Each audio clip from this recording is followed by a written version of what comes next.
Hey you guys, welcome to another video and thanks so much for joining me. Today we are talking about the new kid on the block, the Scrapbook.com 4-inch masking tape. This mint tape is really amazing and doesn't rip your projects, and I've been playing with it for the past few weeks and I wanted to share a couple of different amazing uses as I create some cards in today's video. So without further ado, let's get into it.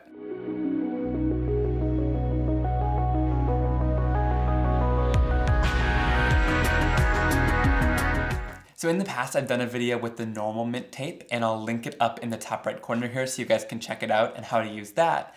But having this 4-inch version, this kind of depth of it really helps to create some awesome effects that you wouldn't be able to do with a smaller roll of tape. Alright, so to start off, I want to do a little bit of die cutting. So I've grabbed my die cutting plate here and my mint masking tape, and I'm just going to take a large piece of the tape and place it down right onto my die cutting plate. Then I can bring in some dies that I want to cut out. Now this sentiment is a Scrapbook.com exclusive. There's a couple different words in the set that's all about being thankful, and I want to use that as my sentiment today. And I'm also going to use the butterfly wings set from Brutus Monroe. I have loved this die set so much. These are just such kind of big and elegant butterflies to use on your projects. So I'm just going to place the ones down that I want to use. And welcome back to everyone's favorite segment of the show. Simon awkwardly die cutting in the background of his studio. Alright, so this is going to give us the same effect that a masking paper would, but the really cool part about having it on this mint tape roll is you have so much tape here, right? So it's really cost effective to do this. All I'm going to do is just peel back my tape, and we've got all of these different images. You can even use this side of the mask if you want to ink blend through there, which I think would be a ton of fun. So I'll set that off to the side. But I'm just gonna go into here with a little tweezers because they're kind of stuck since they've been sort of impressed into the plate there. But then once we've got that, it's going to peel out really nice and easily. And here we have our mask. You just want to be kind of careful as you're peeling it off so that you don't stretch it out or anything. Make sure to be careful with the little delicate pieces. And here we have our sentiment as well. Alright, so I'm going to kind of plan the placement of my dies here, and honestly, I don't know if that sentiment is going to fit well on this panel with both the butterflies, so maybe I'll add it on as a separate die cut afterwards. We'll just kind of place that down, and then same thing with this, I'll kind of line it up exactly where I want it, and place it down, and we'll have this one kind of hanging off the edge a little bit. There we go. So just give it a little bit of pressure all around to make sure that it's not going to lift up as we do our ink blending. Then we can move on to the next step. Alright, so I've grabbed some Simon Hurley Create inks now, and we're going to do just a little bit of ink blending. So I'll start off with some Guppy and my ink blending sponge, and I'm just using the mini ink blenders that are domed because they'll give me that really awesome blend, and it's not going to give me any harsh marks as I'm blending either. And you don't need to go in really rough with these. I just go in with a really light hand to apply down my color. Starting off with this beautiful orange color. All right, now we're gonna move into a little bit of Prom Queen. And as I'm doing this, I'm just kind of following the exact shape of the butterfly too. Just going a little bit outside of that outline. So we're not like creating a full background. I'm just creating an outline around where our butterfly design is. And if we need to, we can always tap off a little bit of the excess color off to the side. But you can see we got a little bit of a harsh mark there. The thing I like about my stark white cardstock is if you kind of keep layering up and pushing around the ink, it sort of has a tendency to work around it. Even if you had any harsh marks, they kind of blend out really easily, which is super nice. But I'm just gonna kind of follow this diagonal pattern here. We're gonna add a little bit of that pink down here as well. Then we'll bring in a little bit of Triple Berry to add just a little touch of purple in there.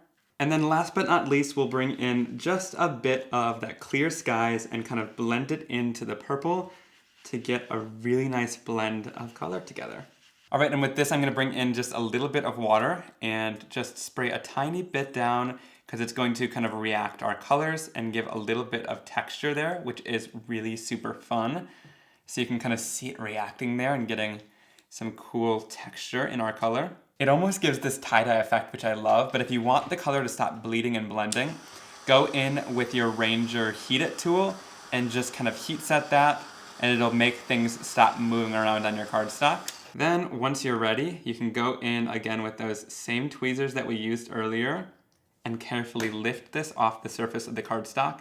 And even though it's mint tape and it's not supposed to rip, I still like to kind of be careful always. I always recommend peeling the cardstock back on itself like this when you're peeling off tape. It's going to help kind of not rip the cardstock and go pretty light on it, but that was pretty easy to come off, and it gave me such a stunning, and even where we added that little bit of water there, it didn't bleed through at all, which is really a great sign. Isn't this blend just absolutely stunning, guys? I love how it turned out where we followed those butterflies and gave them almost that two-toned effect, but they did such a solid job at getting the crisp lines of the masking in there. All right, so I didn't end up masking off the sentiment, so I'm gonna use the same thanks die and we're gonna cut it out of the black cardstock a few times. And we're back at the die cutting machine again, running it through. I'm gonna probably do 3 different layers of the paper so that it can build up a little bit of dimension. All right, now when it comes to building up the sentiments, I always get really lazy, but it makes a huge impact and creates a really great result in the end. So it's definitely worth the little bit of extra time that it takes. I just take a little bit of liquid adhesive and kind of run it along my die cut. You don't need a ton, you just need a little bit everywhere so that it stays together. And sometimes I'll even take my little rag and just kind of touch it to the adhesive just so that it takes off a little bit and just leaves a little tiny bit left because, like I said, you don't need a lot of it. Then I'll kind of stick it down, and this is why that liquid adhesive helps, because it gives you a little bit of time to just move around the die cut until it's absolutely lined up and perfect.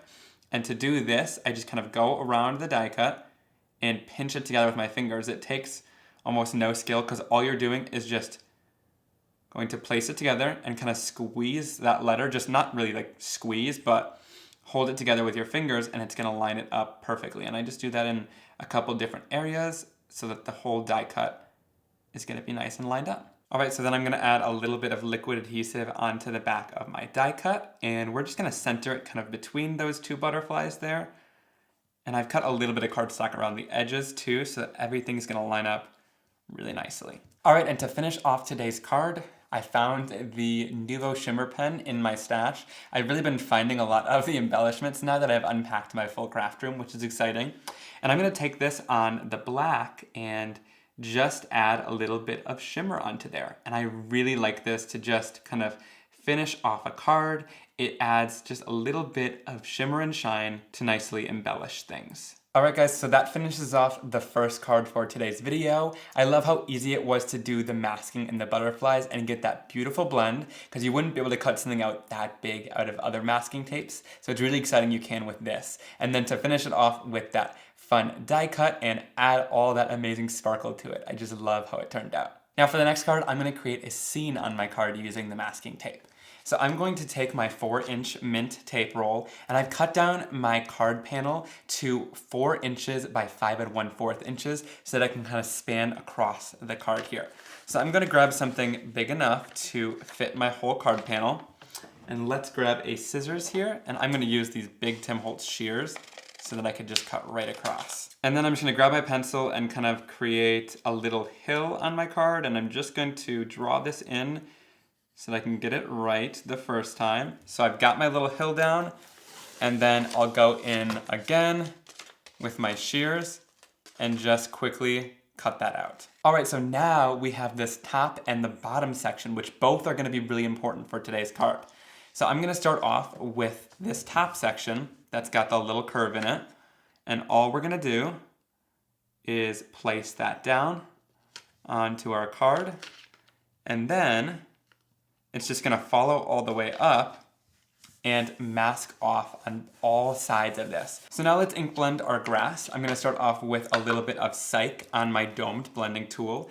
And we want this center part to be the lightest, because with the scene that we're creating today, that's gonna be where the sun is kind of setting. I'm usually not very picky on how I blend things or how anything comes out, but today I want the shading on this card to be kind of a little bit more thought out, but it's still gonna be easy to do. And then we'll take in a little bit of fake plant, and here is where we're gonna start from the edges And if you go with a lighter hand here, you can bring the color kind of further down and soften it out a bit. And then if you go with a darker hand, of course you can get a lot darker of a blend.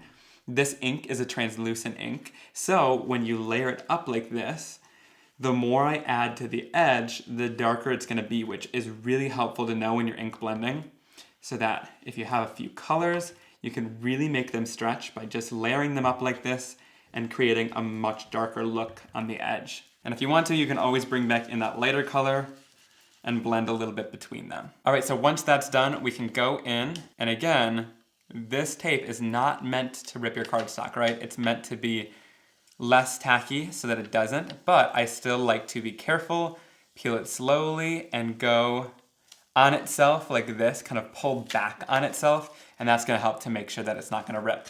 So we can set this off to the side, you can totally use it again, and then we're going to grab our mask for our hill, and this might stick a little bit less well because when there's ink down on the surface, sometimes it tends to not stick as well, but we're still going to do it. So we'll take our mask and line it up. Since we are going edge to edge here, if we line it up with the edge, it should perfectly align. All right, then I'm gonna start blending my sky, and again, like I said, we have to be a little bit more careful now that there's already ink down. So we're gonna go kind of away from that, not towards it, so that it doesn't get affected by it. If you want to make sure that it doesn't affect it, you can always kind of really heat set that ink until it's totally and completely dry, and then it'll be better. So I'm going to create kind of a sunset. So I'm starting off with a little bit of over the moon. We're going to go in with some of our lighter colors at the bottom. Then we can bring in a little bit of piggyback, which is our light pink color. And we'll bring it in down here and just kind of carry it along the edge in kind of a circular motion like this, because that's how we want our rounded sunset to look. Then we're going to bring in a little bit of Crown Me. So we're getting a little bit darker now, and we're going to start bringing it in a little bit here. And then last but not least, we're going to bring in a little bit of Midnight Snack, and we'll bring that in starting from the top here and kind of blend that out, and that's going to really darken up that sky there at the top and really bring all these colors together with our blending. And now that our cardstock is really saturated with ink, it's a good time to kind of go back and in between colors if you need to, so we can add a little bit more purple in there. Then we'll bring in a little bit more rosy cheeks next to that purple color. So starting down here, and we're just gonna make the sky a little bit more saturated than it was, and really get all these colors blending together. All right, now another really good reason to have a mask like this is because we can go in with our water, and I want the sky to be kind of speckled like it has stars in it, but I don't want to get the grass wet at all. So this is a good thing to do. It's covered up, and then we can go in with our spray bottle and just lightly mist and get some stars in the sky there. And there you can see, even though there was a little bit of water on there, it pretty much held up to our water and gave us a really great masked scene. And here you can see where we kept it light here, it's because that's where the sun is kind of shining there. It connects all together really beautifully.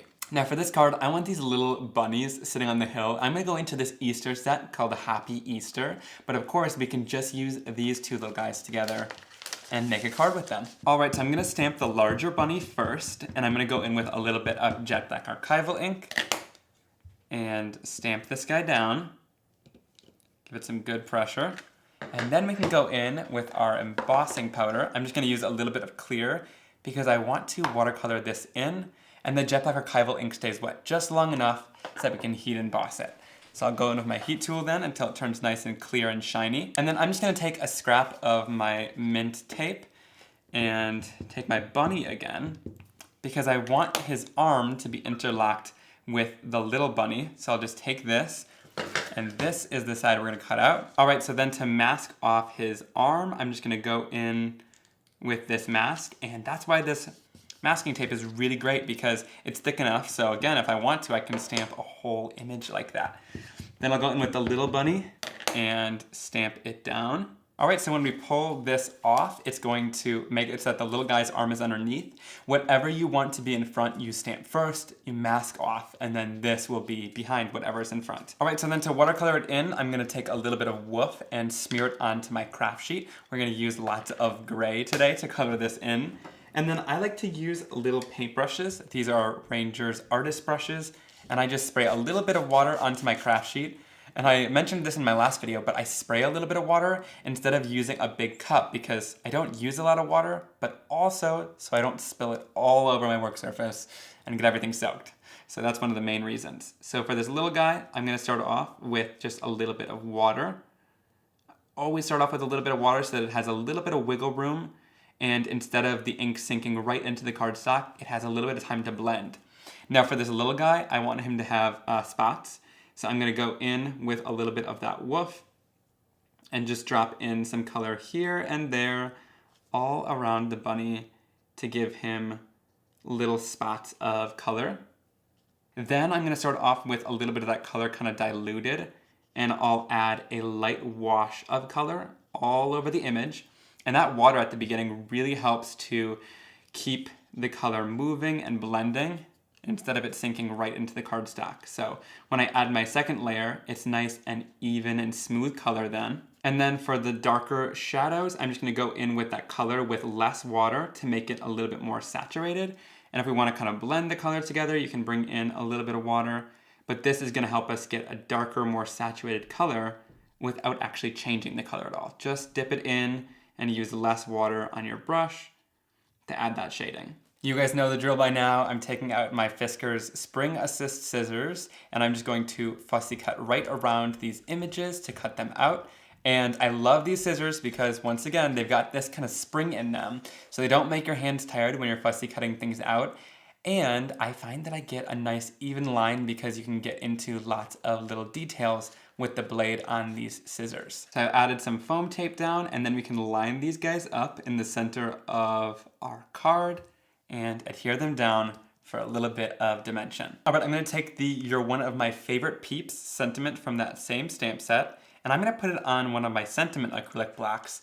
But one of my favorite things with photopolymer is you can bend it. And I've done this in one of my latest videos, but I think it's so fun when you want to curve something around an image like this. So I just curved it a little bit in there, and that's going to be up in the sky. And those grid lines really help to line that curve along it. I'm gonna do a little bit of heat embossing with this, so I'll apply my anti-static powder tool. Then we'll go in and stamp down a little bit of Versamark, which is a clear sticky ink that's gonna hold the embossing powder. Stamp it down. And then, as you guys know, I've got a very sparse amount of the white embossing powder left. I still haven't done my job of ordering new stuff, but good thing embossing powder goes a long way, so we can kind of dump it on.